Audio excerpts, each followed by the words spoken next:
같이 보겠습니다. 마태복음 17장 24절에서 27절까지 말씀.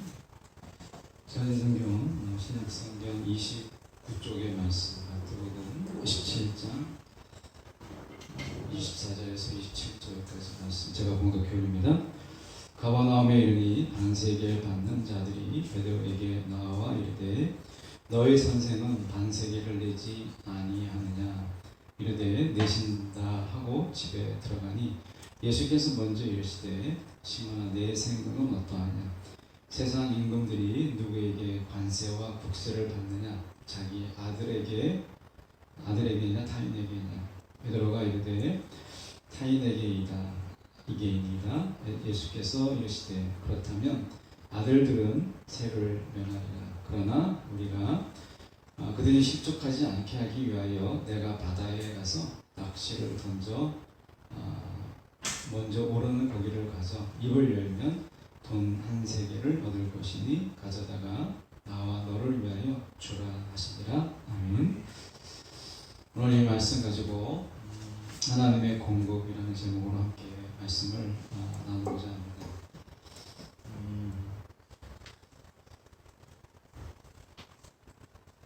하나님의 공급이라고 하는 부분을 저희가 보면 이 세상에 살면서 자급자족이라고 하는 부분에서 본다면 내가 필요한 것을 내가 구하고 내가 찾고 또 내가 마련해야 되는 어떤 이런 삶을 우리가 만약에 산다고 한다면 얼마까지 살 수 있을까라고 하는 거예요.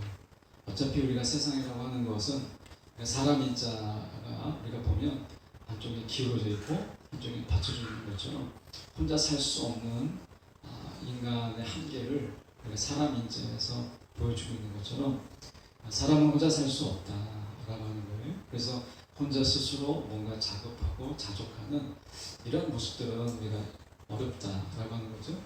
그 전에 인간 극장에서 나와 있는 한 사람이 섬에 살아서 아버지와 아들이 원래 둘이 살았는데 아버지가 이제 돌아가시고 아들이 혼자 이 섬을 지키는 거예요. 그래서 혼자 섬을 살다가 마침 이제 결혼하게 돼서 아들을 하나 낳았는데 그 섬에 세 식구가 사는 거예요. 근데 그 세 식구가 그 섬에서 사는데 다 자급자족하지 못하더라고요. 결국에는 밑에 나가서 뭔가를 사오고 교환하고 때로는 그것을 얻어서 오기도 하고 구해서 오기도 하는 거예요. 누군가 공급처가 있다라고 하는 거죠. 하나님의 공급이라고 하는 제목으로 우리가 보려고 하는 것은 우리가 이 세상에서 공급자 없이 우리 스스로가 살 수 없다라고 하는 인간의 한계를 우리가 먼저 좀 고백하고 말씀을 보려고 하는 거예요. 세금이라고 하는 것은 우리가 누구나 모든 국민이면 다 내요. 아마 여기 직장을 안 가진 청년들도 아마 세금을 다 냅니다. 뭔가를 사면 우리가 부가가치세가 다 포함되고 이미 간접세를 통해서 우리는 많은 것을 내고 있다는 거예요. 그렇기 때문에 세금을 안 내는 국민이라고 하는 것은 없어요. 유대인에게도 마찬가지로 여기에 나와 있는 유대인이라고 하는 것도 두 가지의 세금을 냈어요. 하나는 로마에다가 세금을 냈어요. 그리고 오늘 말씀에 보면 이렇게 말씀하셨네요. 24절에 보면 오늘 말씀에 가버나움에 이르니 반세계를 받는 자들이 베드로에게 나와 이르되 너의 선생은 반세계를 내지 아니하느냐 이렇게 얘기해요. 여기서 반세계는 성전세를 이야기하거든요. 그러니까 이 성전세는 20세 이상의 남자 사람이 20세 이상의 사람이 성막을 유지하기 위해서 성막을 복원하고 또 유지하고 하는 데 있어서 반세겔의 헌금을 냈어요. 이 반세겔이라고 하는 것은 2데나리온인데 1데나리온이 지금의 우리가 하루 노동 품삯이거든요. 하루 품삯. 그러니까 2데나리온이니까 이틀 일하는 것에 세금을 내는 거예요. 이틀치 일당을 내는 거죠. 그래서 이들이 반세겔이라는 것을 내는데 이것은 나중에 이제 성전이 이 후에도 계속해서 적용이 되는 한번 세금이라고 하는 것은 한번 생기면 여간에서는 세금이라는 게 그 항목이 없어지지 않는 것처럼 이 성전세도 그들에게 성전 보수를 위해서 유지를 위해서 성금을 냈었는데 나중에는 성전과 상관없이 성전을 계속해서 냈어요. 그런데 여기에서 두 가지 해석이 다 가능한데 약간 학자에 따라서 다른데요. 하나는 첫 번째 해석은 이 성전세라고 하는 것은 유대인들이 로마인에게 세금을 내는 것은 굉장히 화를 냈지만 후자에 관해 성전세를 내는 것에 대해서는 그들이 민족적 자부심을 가졌다. 왜냐하면 성전을 보수하고 뭔가 유지하는데 적어도 목적이 있었기 때문에 그랬다라고 하는 이런 해석이 있고 사실은 어떻게 보면 성전 보수와 이 봉사라고 하는 것은 유대인에게 있어서 성전은 매우 중요한 것이었죠. 그래서 성전 보수와 유지를 위해서 돈을 내는 데 있어서 일종의 민족적 자부심을 주었다 이렇게 이야기를 해요. 근데 공교롭게도 또 다른 해석은 이것은 유대인들이 거둔 것이 아니고 유대인의 성전을 보수하기 위해서 거둔 것이 아니고 실제로는 로마인들이 이 성전세를 거두어서 성전세 항목을 그대로 이름을 붙여서 로마의 제우스 신전을 짓는데 사용했다라고 하는 거예요. 그러면 여러분이라면 성전 보수와 유지를 위해서 내는 거하고 로마의 제우스 신전을 세우기 위해서 성전세를 내는 거하고는 전혀 차원이 다르죠. 이것은 학자의 약간 의견이 다른데 오늘 말씀에서 하나를 결정을 해야 되는데 저는 이런 생각을 한번 해보게 됩니다. 앞에 24절을 다시 보시면 가버나움에 이르니 반세계를 받는 자들이 베드로에게 나와 이렇게 얘기합니다. 그러면 반세계를 받는 자들이 예수께 와서 반세계를 주십시오 라고 하든지 아니면 그 제자들에게 반세계를 다 내놓으라고 한다면 만약에 여러분이라면 지금 이 돈을 누가 내야 되겠어요? 베드로를 찾아가는 게 아니죠. 주소를 잘못 찾았죠. 왜냐하면 베드로를 찾아갈 것이 아니라 사실은 예수님의 공동체에서 돈을 관리한 자가 누구냐면 가룟 유다예요. 그러면 가룟 유다에게 돈을 요구했어야죠. 이것을 성전세를 달라. 그러면 가룟 유다는 아마 이 성전세를 그가 마다하지 않았을 거예요. 왜냐하면 그것은 민족적 자부심. 가룟 유다는 굉장히 민족적 자부심이 넘쳐나는 사람이었기 때문에 가룟 유다에게 이야기했다면 가룟 유다가 가지고 있는 공금 중에 그 중에서 돈을 내놨어야 돼요. 반세계 정도로. 그런데 오늘 본문에 보면 베드로에게 나와서 이르되 반세계를 달라. 왜 너희 선생은 반세계를 내지 않느냐? 라고 이야기했다는 거예요. 그러니까 주소를 잘못 찾은 거죠. 그러니까 이렇게 본다면 적어도 이 걷는 사람이 유대인은 아닐 수 있다. 이렇게 보여지죠. 왜냐하면 유대인이라면 우리가 베드로를 찾아가기보다는 가룟 유다를 잘 찾아갔을 것 같은데 아마도 로마의 성전세를 통해서 우리가 제우스 신전을 세우는 데 있어서 돈을 거두려고 했다면 예수님과 가깝게 느껴지는 아무래도 다른 사람이 볼 때는 이 예수님과 가까운 사람이 가룟 유다라기보다는 베드로가 가깝잖아요. 그러니까 이 예수 공동체의 구조를 모르는 거예요. 예수 공동체의 시스템이나 조직을 모르기 때문에 가룟 유다에게 가서 돈을 달라고 하지 않았다는 이야기는 적어도 이 사람이 유대인은 아니다. 적어도 예수 공동체를 잘 이해하는 사람은 아닐 수 있다. 그렇다면 이 사람이 베드로를 찾아갔던 이유는 아마 예수님과 가장 가까이 있는 사람이 베드로라고 느껴졌다고 보여진 거예요. 그렇게 본다면 이 돈의 성격은 어떻게 보면 예수님 당시에 성전을 유지 보수하는데 사용했다기보다는 이 성전은 로마의 제우스 신전을 세우는데 우리가 성전세를 거뒀다라고 볼 수 있는 것이죠. 그게 더 가능성이 많다라고 볼 수 있어요. 더군다나 우리가 예수님 당시에 우리가 성전은 이미 헤롯 대왕이 세웠던 46년에 걸쳐서 아직 미완성된 성전이 있어요. 이 성전은 계속해서 이제 이렇게 금딱지를 붙이고 뭔가 도금을 하고 이런 과정이었기 때문에 어쩌면 헤롯 대왕이 세운 성전도 우리가 볼 때 온전한 성전이라고 볼 수는 없어요. 어쨌든 우리가 추측해 볼 때 이것은 유대인들이 생각하고 있는 성전을 유지 보수하는 데 쓰이는 것이 아니고 적어도 로마 제우스 신전을 짓는데 사용했을 가능성이 많은 그런 성전세였다라고 보는 것이 좀 더 타당해 보여요. 자, 26절로 우리가 건너가서 보죠. 이렇게 이야기합니다. 베드로가 이르되 타인에게이니이다. 예수께서 이르시되 그렇다면 아들들은 세를 면하리라. 이렇게 얘기합니다. 이 얘기가 뭐죠? 25절에 보면 이렇게 얘기합니다.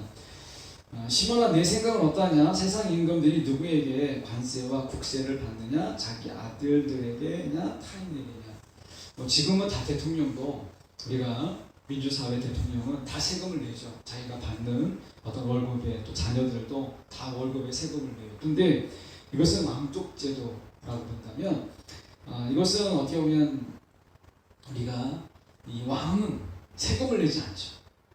당시 왕은 세금을 내는 자가 아니라 세금을 걷어들이는 자고 이 세금을 통해서 정치를 하는 자이기 때문에 세상 임금들이 누구에게 관세와 국세를 받느냐 이렇게 얘기했을 때 당시의 문화로는 자기 아들들에게 자녀들에게 세금을 받지 않아요. 그러면 이 말을 굳이 하신 이유가 무엇이냐면 성전의 주인이 누구냐라고 하는 것을 지금 말씀하고 있는 거예요. 자, 성전은 예수님이 성전의 주인이시죠. 그러니까 우리가 말씀에서 우리가 보면 골로새서 1장 13절과 14절에 보면 이렇게 말씀합니다. 그가 우리를 흑암의 권세에서 건져내사 그의 사랑의 아들의 나라로 옮기셨으니 그 아들 안에서 우리가 속량 않고 죄사함을 얻었도다. 이렇게 얘기해요. 그러니까 우리는 하나님의 예수 그리스도로 말미암아 하나님의 자녀가 되었다는 거예요. 그러니까 성전의 주인이신 하나님이 우리가 자녀들에게 세금을 물리지 않는 것처럼 우리는 성전세가 면해져 있는 하나님의 자녀다라고 하는 것을 지금 애둘러서 이야기하고 있는 거예요. 그러니까 여기서 이야기하고 있는 것은 성전세라고 하는 것은 성전의 주인인 하나님의 자녀들은 성전세가 면제된다는 거예요. 그러니까 우리가 세금을 내지 않아도 된다라고 하는 것을 지금 애둘러서 우리 가운데 표현하고 있는 거죠. 성전세의 면제는 예수를 믿는 믿음을 통해서 하나님의 자녀로 입양된 우리에게 적용이 돼요. 그래서 저와 여러분은 왕의 자녀들이기 때문에 우리는 하나님의 자녀이고 성전의 주인이 하나님이기 때문에 우리는 성전세를 내지 않아도 된다라는 것이고, 이 말은 결국에는 우리가 이제 천국의 도래와 함께 이제 새로운 세상, 다시 말하면 구약의 율법 아래 있지 아니하고 우리가 그리스도의 법 아래 있다라고 하는 것을 이야기하는 거예요. 그리스도의 법 아래 있다. 그러니까 우리가 구약의 율법 아래 있지 아니하고 우리가 그리스도의 법 아래 있다라고 하는 것을, 새로운 시대를 예수님께서 표현하신 거예요. 그러니까 지금 뭐냐면 26절을 자세히 보시면 이렇게 이야기하잖아요. 베드로가 이르되 타인에게이니이다. 예수께서 이르시되 그렇다면 아들들은 이기, 아들은 이기 얘기하지 않습니다. 복수를 이야기하죠. 그러니까 아들은 세를 면하리라고 말하지 않고 아들들이라고 이야기를 하죠. 이 말은 예수님과 그의 제자들이 이제 믿음 안에서 이제 하나님의 자녀가 되었고 하나님의 우리가 아들들이 되었기 때문에 이 성전세를 낼 필요가 없다라고 하는 것을 이야기하는 것이에요.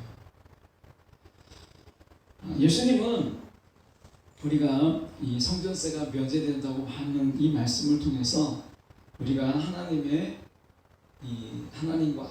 예수 그리스도로 인해서 우리가 하나님의 자녀가 되었다라고 하는 것을 우리 가운데 표현하고 있는 것이죠. 근데 여러분은 임마누엘이라는 말이 무슨 말인지 혹시 아시는지 모르겠지만, 임마누엘이라는 것은 하나님이 우리와 함께 계시다라고 하는 것이죠. 임마누엘이라는 말이 그 말인데, 여러분이 임마누엘이라는 이 말 속에서 우리가 하나님이 우리와 함께 계신다라는 말로 그냥 이해하고 넘어가요.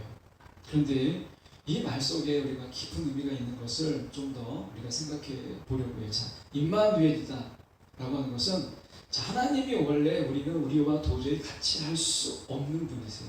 그러니까 우리는 죄인이고 하나님은 의인이세요. 그러니까 그러니까 하나님은 죄인과 가까이 할 수 없는 거룩한 분이시죠. 그런데 예수님께서 우리 가운데 하나님의 아들로 임마누엘 우리 가운데 오셨다는 거예요. 이것은 하나님이 도저히 우리 가운데 같이 할 수 없는, 자, 이게 모순적이죠. 자, 한번 우리가 논리적으로 생각해 보죠. 하나님은 거룩하시기 때문에 우리와 함께 할 수 없다는 거예요. 우리는 죄인이기 때문에 하나님과 함께 할 수 없어요. 그러니까 하나님 우리와 함께 하실 수 있지, 함께 하고 싶지만 우리가 죄인이라서 그분은 거룩하고, 그러면 우리가 어떤 일이 벌어지죠? 하나님과 우리가 함께하면 우리가 그 죄로 인해서 그 거룩함 앞에 우리가 죽게 돼요. 그러니까 하나님과 우리는 같이 할 수 없는, 같이 하고 싶지만 같이 할 수 없는, 공존할 수 없는 극단적인 존재예요. 하나님과 우리가. 그러니까 어떻게 보면 하나님이 계신 곳에는 우리가 있을 수 없고, 우리가 있는 곳에는 하나님이 있을 수 없는 어떤 이 극단적인 존재 속에서 양극단이 있는 거예요. 그러니까 함께라고 하는 것은 어떻게 보면 굉장히 공허한 것일 수 있어요. 그러니까 하나님은 하늘에 계시고 우리는 땅에 있어야 되는 이런 부분 속에서 도저히 같이 할 수 없는 그런 어떤 존재적인 양극단이 있었던 것이죠. 그런데 예수님께서 우리 가운데 임마누엘 우리 가운데 오셨다라는 거예요. 임마누엘 오셨다. 이 말씀이 무엇이냐면, 이제 예수로 인해서 하나님과 같이 할 수 없었던 우리가 하나님과 같이 할 수 있게 되었고, 그리고 하나님이 우리와 같이 할 수 없었던 그 하나님이 이제 우리와 함께 같이 있을 수 있게 되었다라는 거예요. 누구를 매개로 해서? 예수 그리스도를 매개로 해서 라는 거죠. 그러니까 예수 그리스도가 도저히 같이 할 수 없었던 두 존재에 대해서 우리가 완충제 역할을 예수 그리스도께서 하신 거예요. 그래서 예수 그리스도께서 이 땅에 임마누엘 오셨다라고 하는 것은, 임마누엘 오셨다라고 하는 것은 이제 하나님과 우리가 같이 할 수 있는 존재가 되었다라고 하는 거예요. 자, 이 말의 의미가 굉장히 중요한 부분인데요. 성전이라고 하는 부분에서 우리가 생각해 보죠. 성전은 하나님의 전이에요. 근데 성전 속에서 하나님이 그곳에 계시고 우리가 그곳에서 예배를 하게 되는데, 사실은 하나님이 그곳에서 온전하게 임하시면 우리가 그 성전 안에 거할 수 있을까요? 그러니까 아까 얘기했죠. 하나님과 인간은 양극의 존재예요. 같이 할 수 없는 존재예요. 그래서 성전 안에 하나님이 계시면 우리가 들어갈 수가 없고, 그리고 우리가 들어가면 하나님이 그곳에 임할 수 없는 것이 성전의 비극이라는 거예요. 그래서 예수님이 나중에는 제사를 폐하시고 성전을 무너뜨려 버리세요. 왜냐하면 성전 안에 두 존재가 같이 공존할 수 없는 한계성을 가진 것이 성전이라고 하는 것이에요. 그래서 여러분, 우리가 성전의 역사가 솔로몬이 성전을 세우고 그 성전이 계속해서 있었던 게 아니에요. 성전에 절대적인 파괴가 있었어요. 왜요? 성전에 필요성이 없는 거죠. 하나님과 이스라엘이 같이 할 수 없었다는 거예요. 성전이 무너지고 제사제도가 폐해져요. 우리가 예수님께서 이 땅에 왜 오셔야 되느냐라고 하는 부분에서 성전의 가치를 예수님께서 어떻게 다시 보고 있느냐를 저희가 보고 있어요. 자, 성전이라고 하는 것은 우리가 하나님을 궁극적으로 하나님을 만나는 곳이고, 그곳에 하나님이 계시고, 그리고 사람들을 초대하고 사람들을 부르셔서 함께 있게 하시는 곳인데, 성전이라고 하는 곳에 하나님이 계시면 이제 사람이 함께 할 수 없는 두 존재가 같이 공존할 수 없는 곳이 되어버렸다는 거예요. 왜냐하면 인간이 패악하고 강팍해지고 죄악이 넘쳐나서 성전 안에 사람이 있는 것으로 인해서 하나님이 도저히 그곳에 있을 수 없었어요. 그래서 하나님은 성전을 폐하세요. 그리고 나서 하나님은 제사제도도 역시 폐하시고 해요. 자, 이런 가운데서 이제 하나님과 완전히 인간이 등을 지죠. 이제 하나님과 인간은 도저히 같이 할 수 없는 양극의 존재가 돼요. 그래서 하나님이 계신 곳에는 인간이 같이 할 수 없고 인간이 있는 곳에는 하나님이 같이 할 수 없었어요. 그래서 우리가 보통 그것을 표현할 때 하나님은 하늘에 계시고 인간은 땅에 있는 존재가 되는 거예요. 그런데 예수님께서 이 땅에 오셨어요. 근데 어떻게 오셨나요? 그냥 오신 게 아니라 우리와 함께 하신 하나님, 우리와 함께 하신 하나님으로 오셨어요. 이건 도저히 불가능한 거예요, 사실은. 왜냐하면 하나님과 함께하는 인간은 하나님의 거룩함 앞에서 인간은 죽을 수밖에 없고, 그리고 하나님은 너무나 거룩하셔서 죄인들과 함께 같이 할 수 없는 양극의 존재잖아요. 그런데 예수님이 어떻게 오셨냐면 우리가 임마누엘, 하나님이 우리와 함께 계신다라고 하는 분으로 이 땅에 오셨다는 거예요. 이 자체가 기적이라는 거예요. 이 자체가 있을 수 없는, 생각할 수 없는 거예요. 그러면 예수님은 어떻게 하나님이 우리와 함께 계신 하나님으로 이 땅에 오셨느냐라고 하는 것이죠. 그걸 이야기하기 위해서 오늘 성전을 이야기해요. 자, 오늘 다시 본문에 돌아가서 우리가 보죠. 자, 이건 성전에 관한 부분이죠. 성전세. 그게 유대인들이 생각하고 있는 성전이 유지 보수이든 아니면 로마의 제우스 신전을 세우든 성전세이든 예수님은 똑같이 이야기하는 겁니다. 뭐냐면 성전의 주인, 그게 제우스가 가짜잖아요. 그러니까 모든 성전의, 진정한 성전의 주인은 하나님이세요. 그러면 이 성전의 주인이 하나님인데 하나님의 아들들은 이 성전세를 낼 필요가 없다는 거예요. 아들들이, 자녀들은 성전세에서 면해지는 거예요. 우리가 정말 세금이 면해질 수 있는 유일한 방법은 왕의 자녀가 될 때 그 나라에서 내는 세금은 다 면제가 돼요. 그때 당시에 그랬다는 거예요. 지금으로는 이해할 수 없지만, 자, 그렇기 때문에 여기서 이야기하고 있는 것은 단순하게 우리가 성전세를 이야기하는 게 아니라 하나님은 예수님은 더 넓게 이야기해서 왕의 아들들, 하나님의 아들들이라고 하는 자들에게는 세금이 면해진다고까지 넓게 가고 있는 거예요. 우리가 본문에 좁게 보고 있지만, 그러면 예수님께서 마태복음에서 주제가 뭐예요? 예수님이 왕이시다라는 거예요. 마태의 주제는 예수님이 왕이시다. 그러니까 여기서 성전세를 낼 필요가 없다. 너희가 아들들이기 때문에 성전세를 낼 필요가 없다라고 하는 것은 누구 아들들이라는 거예요? 하나님의 아들들이죠. 성전의 주인은 하나님이니까 너희가 하나님의 아들들이 되었다라는 거예요. 그러면 이제 함께 할 수 없었던, 죄인이 아니라 아들이기 때문에 하나님과 함께 할 수 있는 거잖아요. 무엇을 바꿔버렸어요? 우리의 신분을 바꿔버리셨어요. 예수님이 이 땅에 오셔서 하신 일이 뭐냐면 우리가 죄인인 우리의 신분을 아들의 신분으로 바꿔버렸다고요. 이게 임마누엘이에요. 그러니까 예수님은 새로 성전을 지으는 게 아니라 성전을 새로 짓는 건 의미가 없어요. 신분을 바꿔야 돼요. 이게 하나님의 전략이었던 거예요. 그래서 예수님이 이 땅에 하나님 우리와 함께 계시는 분으로 이 땅에 오심을 통해서 그분이 하나님의 아들이잖아요.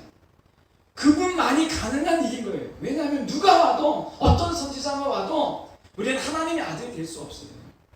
여전히 죄인이에요. 선지자가 뭐예요? 하나님의 심판의 소식을 전하는 거예요. 죄인들아 들으라, 이거잖아요. 선지자 이야기가. 선지자가 오면 올수록 우리는 하나님과 도저히 같이 할 수 없는 영원한 죄인이에요. 그런데 아들이 왔어요. 하나님의 아들이 온 거예요. 예수가 온 거죠. 예수가 와서 우리를 예수님과 같은 자로 삼으셨어요. 아들들이 되게 하셨다는 거예요. 신분의 변화를 가져왔어요. 그래서 이제 예수로 인해서 하나님이 함께 하셨던 분이잖아요. 예수님 아들이니까 하나님과 함께 할 수 있었던 것처럼 우리는 예수를 통해서 하나님과 함께 하는 자가 되었다는 거예요. 무엇으로? 죄인에서 아들로. 지금 이 이야기를 하고 있는 거예요. 그렇기 때문에 예수님께서 말씀하신 것은 성전이 더 필요한 게 아니라 너의 신분이 누구인가를 아는 게 더 중요하다고 하는 것을 지금 이야기하고 있는 거예요. 우리가 누구라고요? 이제 죄인이 아니다. 이제 하나님과 같이 할 수 있는, 하나님과 함께 있을 수 있는 하나님의 아들들이다 라고 하는 것을 이 짤막한 비유를 통해서 이야기하시는 거예요. 성전세를 통해서. 자, 예수가 아니면 여러분 하나님과 함께 할 수 없어요. 예수님이 아니면 우리는 하나님의 아들이 될 수 없어요. 그래서 오늘 말씀하는 게 그거 27절을 보십시오. 그러나 우리가 그들이 실족하지 않게 하기 위하여 내가 바다에 가서 낚시를 던져 먼저 오르는 고기를 가져 입을 열면 돈 한 세겔을 얻을 것인지 기도. 자, 돈이 없는 게 아니에요. 공급이 있어요. 이 반세겔은 우리가 지금은 일당치 이틀 일당이니까 뭐 5만 원 잡고 한 10만 원 정도, 예수님과 같이 내면 한 20만 원 정도 돼요. 근데 예수님 당시에 가룟 유다가 공금을 관리했을 때 이 정도는 훨씬 넘는다고 봐요, 학자들이. 그러면 가룟 유다가, 예수님이 가룟 유다에게 야 그냥 한 세겔 줘라 이렇게 하면 끝나는 이야기인데 이적을 베푸셨어요. 기적을 베푸셨어요. 왜 이렇게 복잡하게 하셨죠? 예수님이 심심해서 이렇게 했을까요? 아니에요. 이유가 있는 거예요. 예수님이 하시는 모든 일에는 다 이유가 있어요. 정치인들이 하는 모든 말에는 다 이유가 있어요. 그게 정치예요. 정치인의 모든 말은 다 정치인 것처럼 예수님의 모든 행동과 이 기적은 다 이유가 있어요. 어떤 이유가 있느냐? 이것은 하나님의 공급함으로 지불하게 하셨어요. 사람이 후원받은 것으로 이 후원받은 것으로 성전세를 내게 하지 않으셨어요. 이 성전세는 하나님의 공급하심으로 성전세를 내게 하셨어요. 자, 이 부분을 우리가 놓치면 안 된다라고 하는 부분을 우리가 다시 한번 생각해 볼 수 있는데, 아까 읽었던 골로새서 말씀을 우리가 좀 귀담아 다시 한번 제가 봉독해 볼 테니까 들으시면 좋겠어요. 골로새서 1장 13절과 14절에 보면 그가 우리를 흑암의 권세에서 건져내사 그의 사랑의 아들의 나라로 옮기셨어요. 아들의 나라로 옮기셨다는 거예요. 성전 하나 짓는 거는 이제 게임이 안 되는 거예요. 그리고 그 아들 안에서 우리가 속량 곧 죄사함을 얻었다. 하나님의 자녀가 되었다. 하나님의 나라의 백성이, 아니 백성 정도가 아니라 그 하나님 나라의 아들, 딸이 되었다 라는 이야기잖아요. 예수님이 오늘 27절의 말씀을 통해서 무엇을 보여주시냐면 빌립보서 4장 19절의 말씀, 이런 말씀이 있습니다. 나의 하나님이 그리스도 예수 안에서 영광 가운데 그 풍성한 대로 너희의 모든 쓸 것을 채우시고, 공급하시는 하나님, 우리의 모든 쓸 것을 채우시는 하나님, 이 하나님인 것을 오늘 본문을 통해서 드러내고 있는 거예요. 우리가 반세기를 내가 내야 돼요. 세금이에요. 그런데 이 세금을 하나님이 채우시는 거예요. 공급하셨다는 거예요. 그래서 물고기가, 오르는 물고기 입에 열면 한 세기를 물고 있더라는 거예요. 이걸로 내라 라고 하시는 거죠. 뭘 이야기하시는 거예요? 너희가 이제 아들들이니까 세상에 내야 되는 세금까지라도 내가 다 공급해 주겠다 라고 하는 것을 단적으로 보여주고 있는 거예요. 그들이 가지고 있는 공급에서 내지 않았어요. 자, 하나님의 아들이에요. 예수님이 우리가 임마누엘이다 라고 하는 어떤 단편적인 지식만 가지고 있는데, 우리가 좀 거기서 넘어서 우리가 벗어나서 예수님이 하나님의 아들로 이 땅에 오셨기 때문에 일어날 수 있는 엄청난 일들, 그 중에 첫 번째가 그분이 아들이기 때문에 우리도 그분 안에서 우리가 아들들이 되었다. 이제 하나님을 같이 할 수 있는 자가 되었다. 하나님과 함께하는 자가 되었다라는 거예요. 그런데 하나님이 아들이라고 하면 그냥 명의만 아들, 이게 아니라는 거예요. 하나님은 이 실제를 좋아하세요. 그러니까 하나님이 우리가 아들들이 있다는 거면 아들의 실제를 좋아하세요. 그 아들의 실제가 우리가 단적으로 보여주는 게 뭐냐? 하나님의 공급함이에요. 여러분이 지금 코로나19로 인해서 뭐 직장이나 아니면 뭐 어떤 여러분이 알바를 구하는 것이나 아니면 무언가를 구할 때 굉장히 좀 허접한, 그리고 이 세상이 참 우리가 야속할 정도로 그렇잖아요. 그런데 오늘 말씀을 보세요. 아들들이라고 하신 하나님은요 절대 그냥 명목상 아들로 두지 않았어요. 하나님이 제일 싫어하는 게 뭐냐면 명목상이 뭐예요? 명목상의 아들, 명목상의 그리스도인, 명목상의 성도, 명목상의 목사, 전도사 이게 아니에요. 하나님 왜 싫어하세요? 명목상의 하나님의 청년, 예수 청년 막 우리가 외치죠. 지저스 세대, 제2세대. 하나님 제일 싫어하는 게 뭐냐면 명목이에요. 하나님은 실제의 하나님이세요. 그래서 오늘 보여주는 거예요. 하나님 뭐라고 말씀하세요? 너희가 내 아들들이다 라고 이야기한다면 예수님에게 모든 것을 주셨던 것처럼 우리에게 아낌없이 주시는 공급하신 하나님, 이게 하나님의 실제죠. 여러분, 신앙은 명목 아니에요. 그냥 명목적 아들 타이틀 절대 하나님을 여기에 안주하지 않으십니다. 오늘 우리가 믿는 하나님은 실제의 하나님이세요.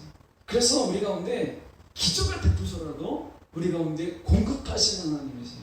너희가 세계를 성전세를 내야 된다면 너희는 낼 필요가 없는 거다. 이게 분명한 거잖아요. 하나님의 아들이니까.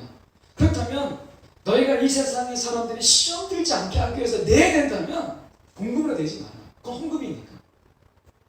그건 예수를 바라보고 낸 거니까. 복음을 위해서 쓰도록 낸 거니까 허접하게 그거 내지 마라. 내가 공급해 주는 것으로 너희가 내라. 이거예요. 여러분, 우리가 하나님의 아들이다. 이게 그냥 타이틀이 아니라는 거예요.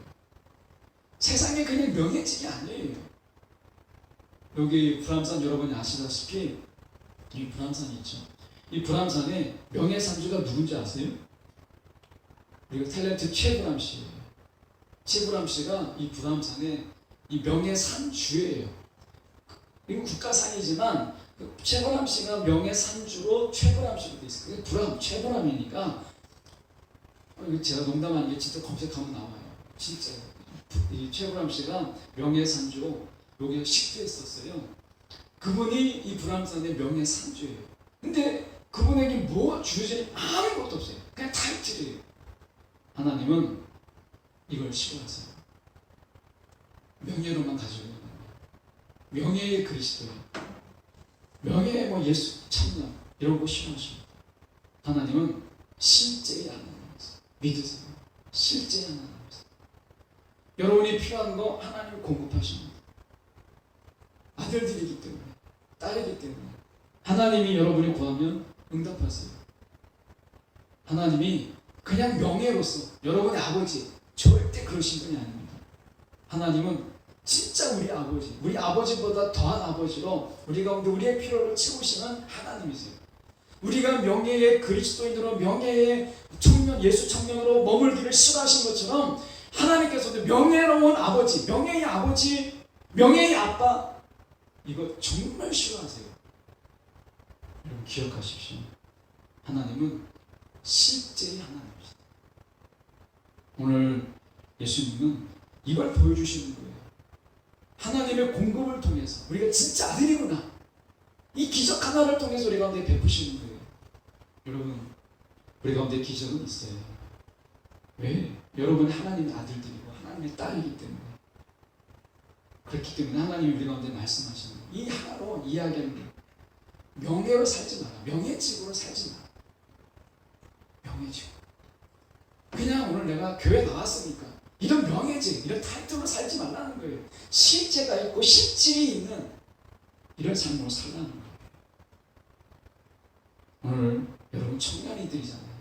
청년들로서 여러분 막 명예, 여러분을 만약에 명예로 뭘 세운다, 명예로 그런 나이 아니잖아요. 나이가 내 나이가 되고 제 나이가 되고 또 막 저보다 더 나이가 돼야 막 명예직으로 뭘 할 때 그럴 때 좀 뭔가 뽀다구가 나는 거지. 여러분을 만약에 누군가가 여러분을 명예직으로 막 뭘 세운다, 여러분 창피한 겁니다. 청년은 명예로 사는 게 아니에요. 실질과 실제로 사는 거예요. 실체가 있어야 돼요. 오늘 하나님의 자녀로서 실체를 누리는, 실체가 있는 신앙. 여러분의 믿음의 실체가 무엇인가를 점검해 보십시오. 여러분의 신앙의 실체가 무엇인가를 바라보십시오. 실체가 있는 신앙. 이것이 청년의 신앙인 거예요. 오늘 예수님께서 우리 가운데 오늘 그냥 명예로 우리가 그냥 하나님의 아들이다 하고 좋게 말하시는 그런 주님이 절대 아니었다라는 것을 기억하는 저와 여러분 되기를 소망합니다. 기도하겠습니다.